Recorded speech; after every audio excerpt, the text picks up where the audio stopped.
Hi, my name is Connor Mead, and I'm here today at the 2016 Canadian Science Policy Conference with Dr. Silke Nebel, who is a research associate at Western University.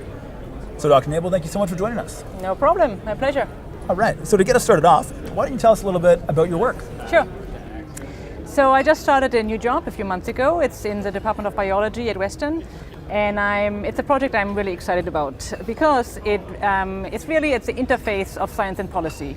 So it's about the boreal forest and how we best manage the carbon in the boreal forest to mitigate climate change. So what's exciting about it is we have to look at the science, integrate the different pressures that exist, and then come up with a solution that will inform policy that will then hopefully lead to the best management. So it really, to me, it's exciting because it goes beyond just doing fundamental science, but it looks at solutions, and it's really at the interface of science and policy, which I think is exciting. Fantastic.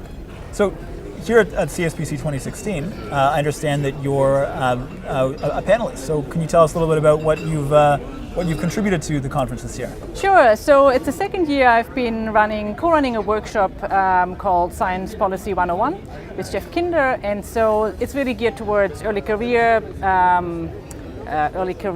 researchers and students, and it's about what is science policy, what is it about. So we do a bit of a background, what it's about, but also then the focus is to have interactive sessions that really go into what's involved in solving and working through a science policy problem. So today we coincidentally talked about the boreal forest.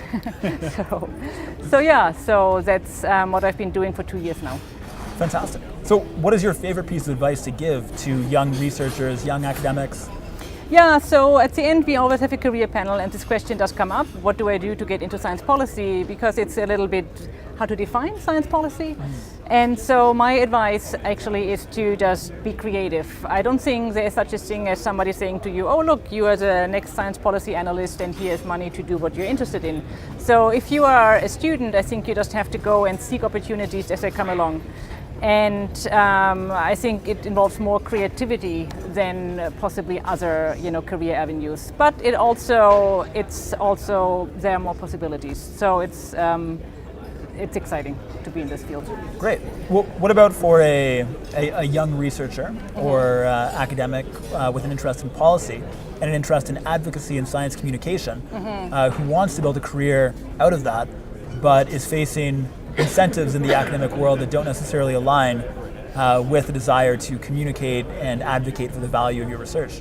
Well, funny you should say this. So this came up today in our career panel actually, is that for scientists there's no incentive to do what you just described, to do outreach. And likewise, for people who are in the public sector, there is no incentive to go back to academia and connect with them. So there is, even though some people see the value, it seems that the academia and the policy stream by itself, they don't seem to recognize the value in connecting with each other.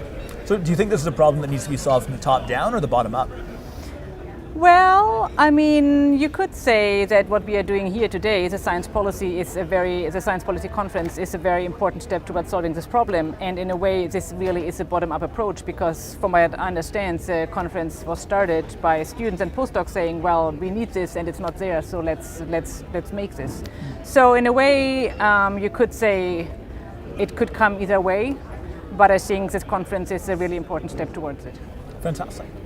All right, well, Dr. Nebel, thank you so much for joining us. My pleasure. Great to have you at the conference and great to have you on for the interview. Thank you. Thank you so much.